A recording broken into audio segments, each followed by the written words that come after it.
Hey now guys, what is happening? Yours truly is back with another epic collection book review. First I just want to say, if you guys hear a humming in the background, it's my air conditioner. It's very hot here in New York City, so I need it on right now. Very long hard day at work and I need it right now, so please cut me some slack. If you don't like it guys, go to a professional YouTube channel like Omar and Curtis's. I'm just here to talk about epics, which is what you guys are here for, right? What we're all here for.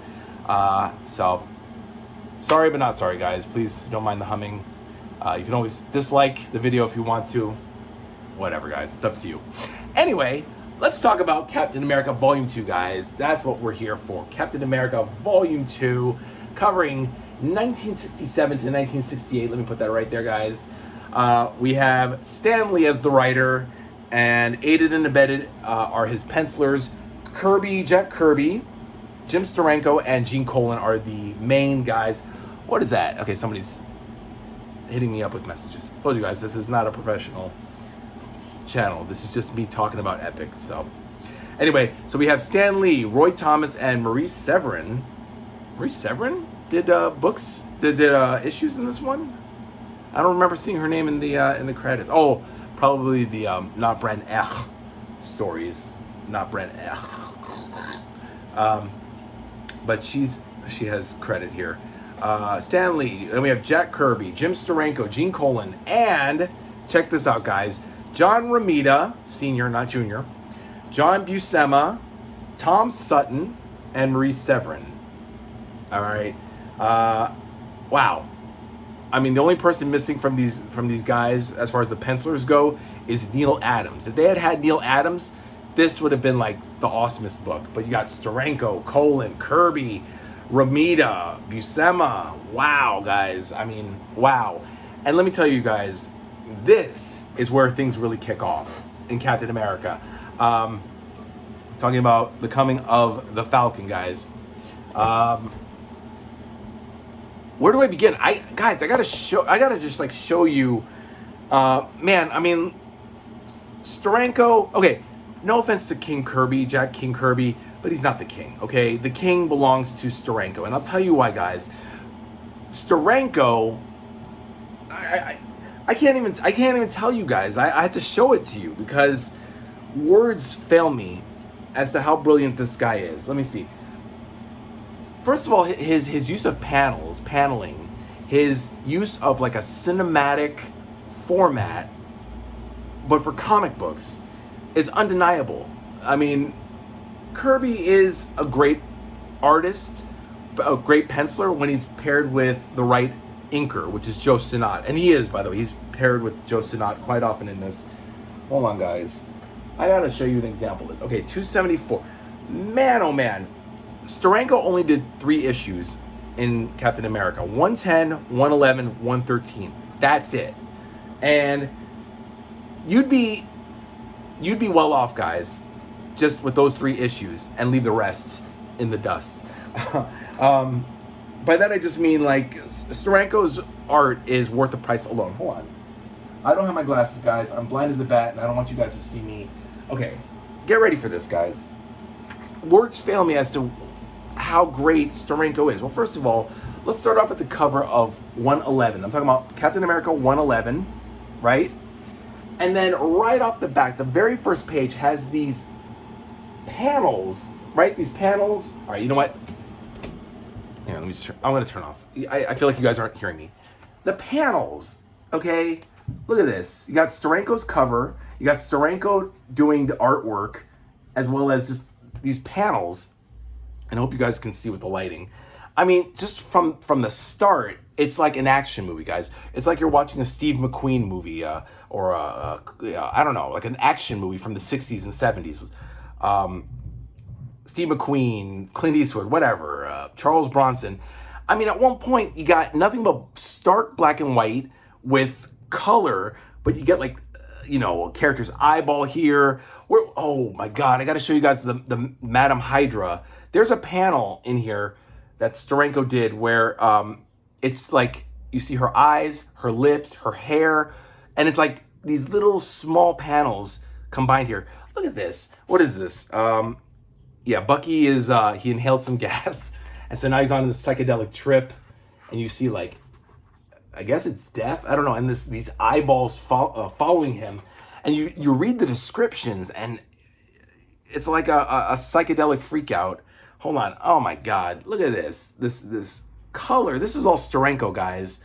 And it's Bucky. It's supposed to be... See, what happens here, the context is that Rick Jones wants to be Captain America's sidekick. He wants to replace Bucky, and he does. And I'm going to get to this in a second, but he just can't measure up to Bucky. He's so insecure, and the gas is just making him crazy, and this stream of Bucky becoming a skeleton, it's just, look at that. This is Steranko, guys, and this is still the 60s. This is like 1968, 69. So we haven't even got to like the 70s when I mentioned, Don McGregor and P. Craig Russell with Black Panther or Kill Raven. We haven't even gotten to that yet, guys. This is still the 60s, where less than 10 years ago, we're still like, cutesy pooing, Stan Lee and Jack Kirby are just basically doing a Leave It a Beaver in the Marvel Universe. But now we're like, this is action.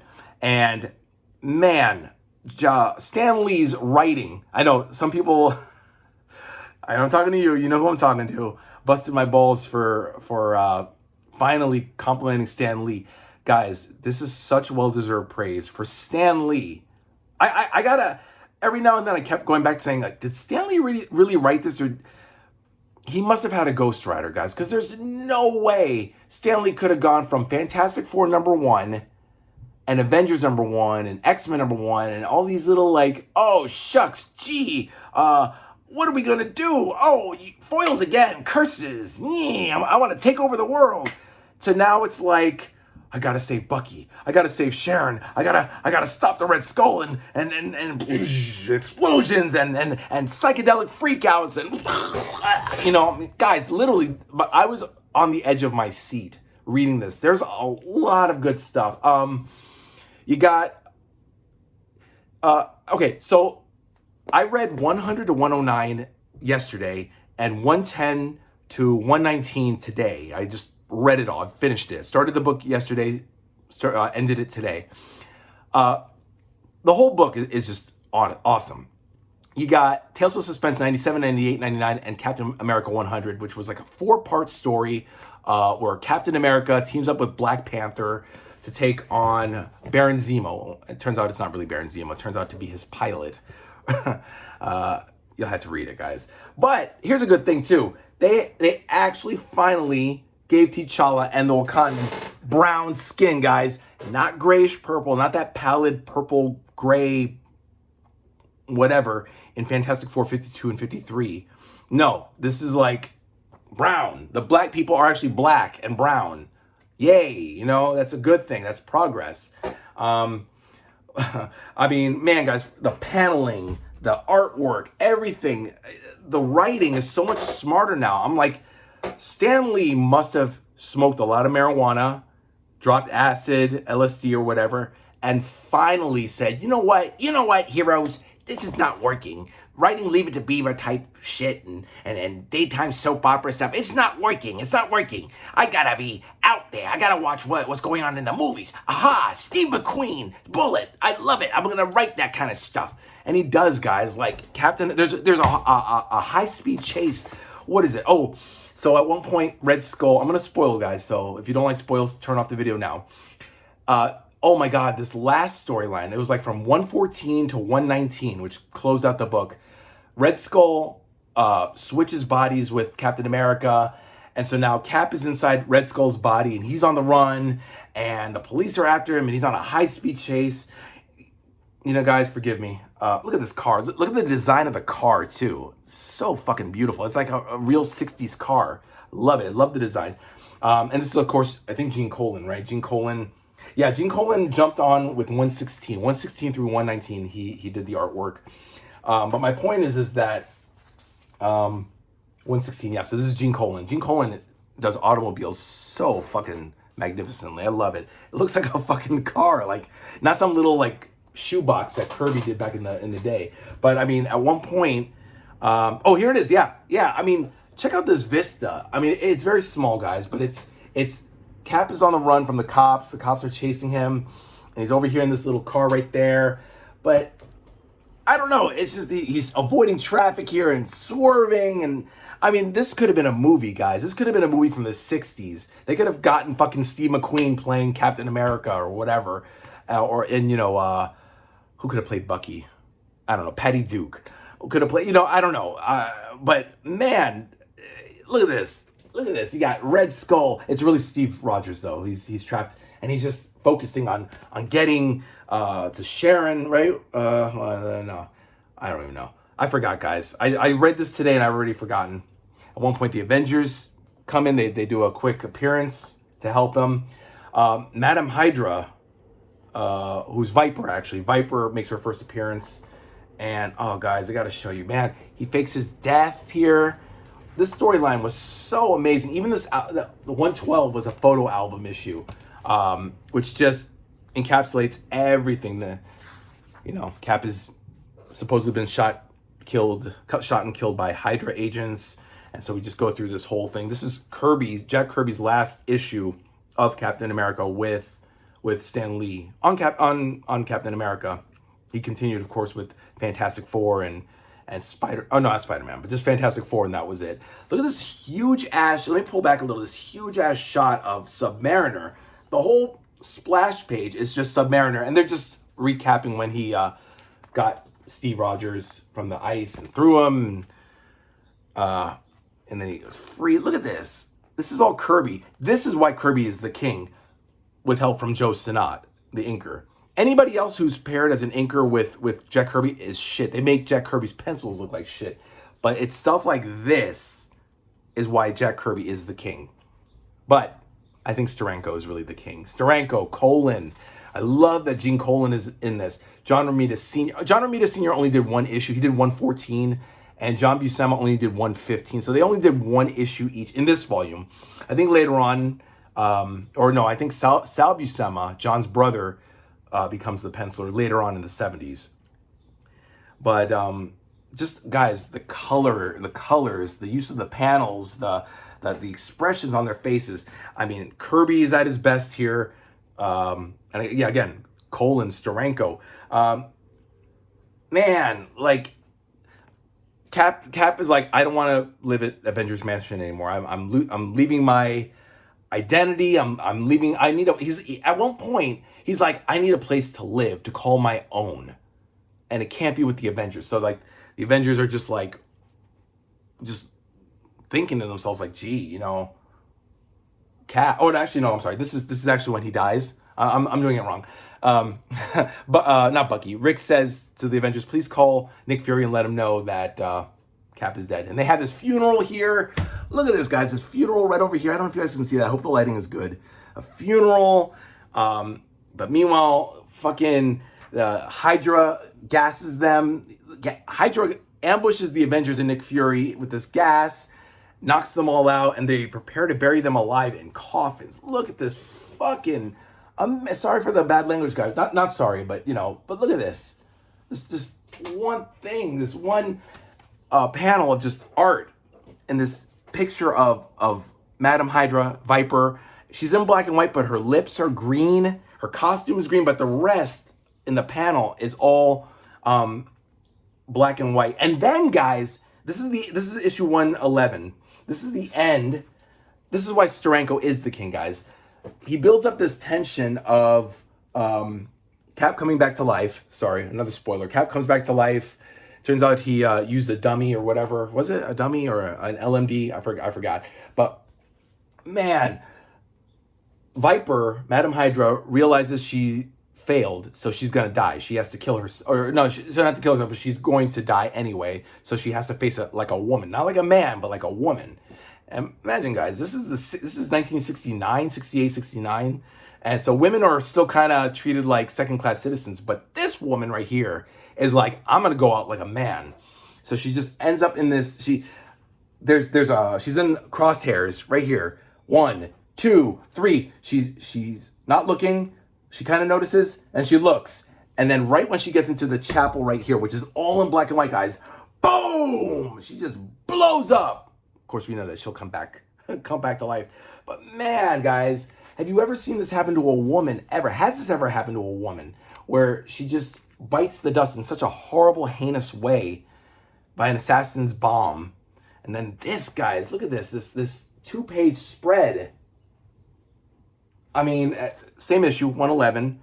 Yeah, Captain America's like, Captain America now has a secret identity once more, because he had a, everybody now knew that he was Steve Rogers, so he had to fake it so that Steve Rogers wasn't really Captain America.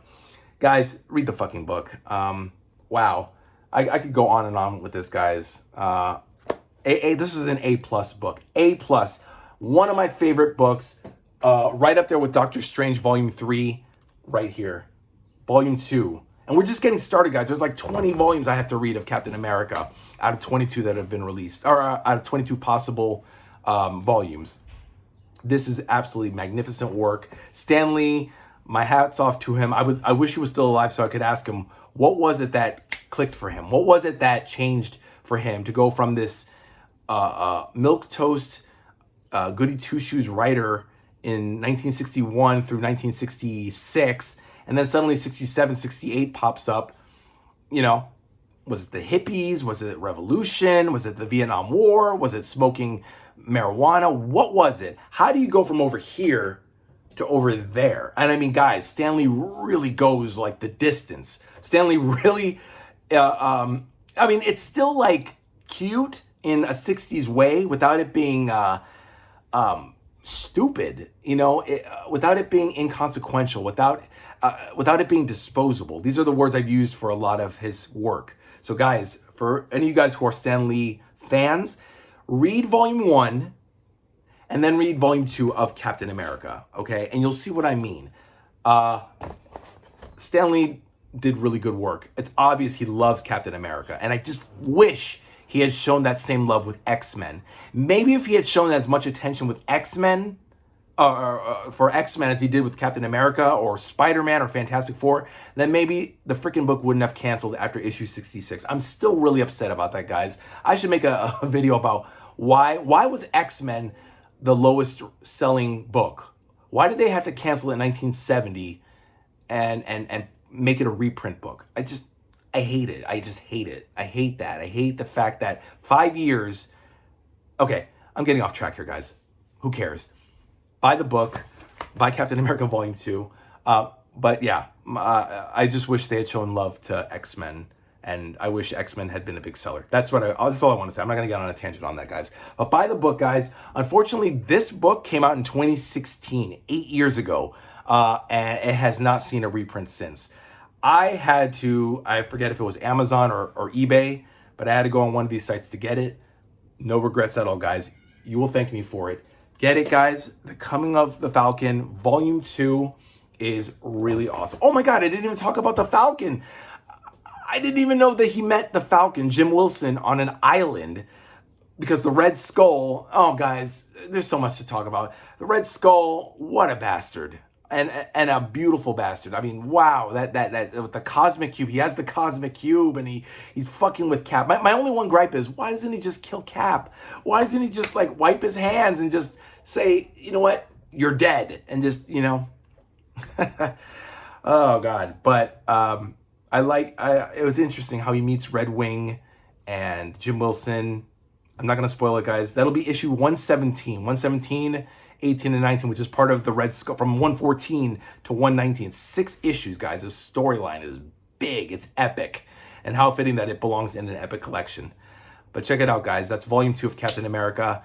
I am very sweaty right now. I need air conditioning. I'll see you guys in a couple days. Oh, what's next, guys?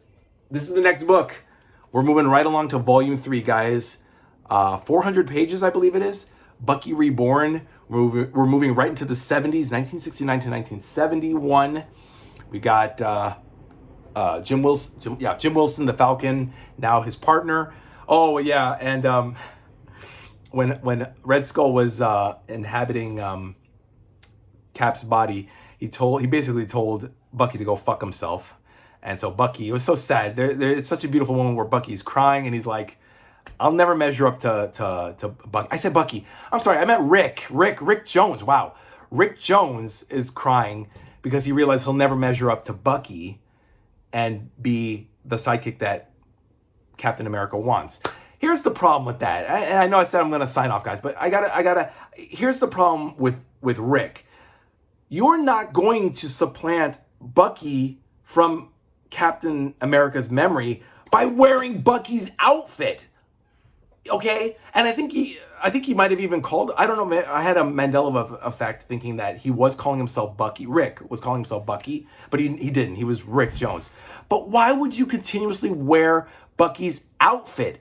Why don't you come up with your own freaking outfit and do some actual good, make yourself useful for Cap, and then he'll forget about Bucky. No, he's bemoaning, you know, Cap loves Bucky and I'll never measure up to him. You know, that's the way it is. And that's a lesson for you guys.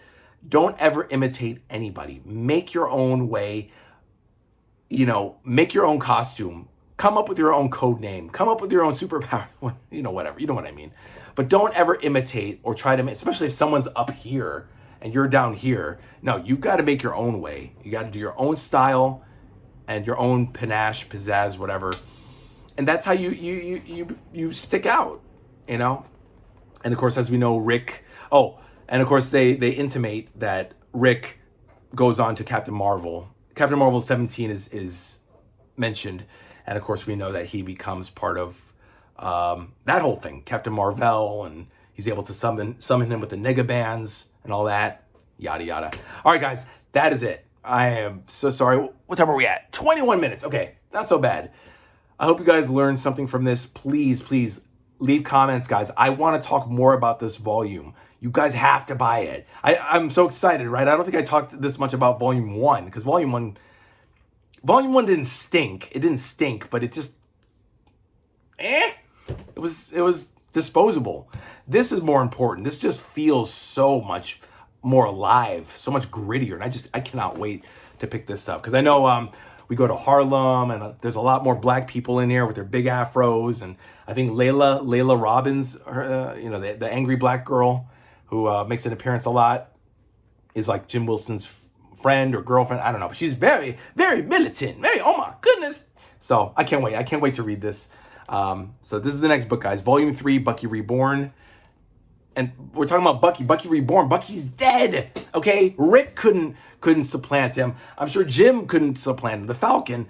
Why are we still talking about Bucky? Enough. Let him rest in peace. All right, guys. I'll see you in a couple days. Hopefully within 2 days, I'll have the review for Volume 3. I'm tongue-tied, guys. Okay? I'm not drunk. I'm not high. I'm just really hyped up, guys. I'm really just fired up from this stuff. But I'm going to cool down now. Thanks so much, guys, for watching. Check out my other videos. Like and subscribe. Comment. Or don't, guys. I don't care. But I love you. And be back in a couple days, guys. Bye.